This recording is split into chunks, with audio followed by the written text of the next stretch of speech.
Bigla namang merong pumapasok sa kwarto. Tignan nga natin kung sino to. Yan. Si Iron. Oh.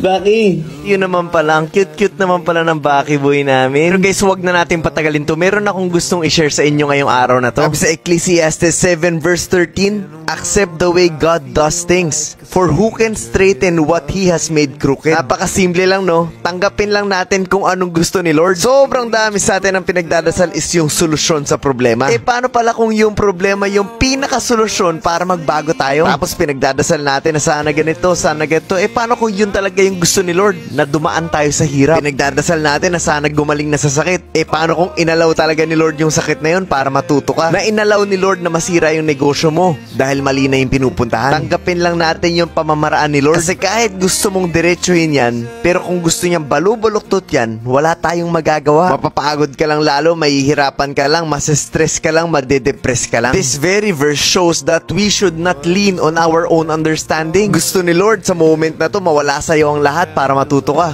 Pero ang pinagpipray mo, makuha mo ang lahat, bumalik sa'yo ang lahat. Eh, paano ko naman malalaman, Coach Mav, kung hindi galing kay Lord? Simple lang, pag pinipilit mo na based on your own strength, on your own understanding, sa sarili mo ng diskarte, tapos ayaw pa rin mangyari pero pinipilit mo pa rin. Because if it's the will of God, it will happen kahit hindi mo pilitin. Matuto tayong tanggapin yung pamamaraan ni Lord. Kasi kapag totoong sa Kanya tayo nakasandal, kahit meron man tayo o wala, eh siguradong meron tayong kapayapaan sa puso natin. At sana po naiintindihan niyo yung message ng video na to.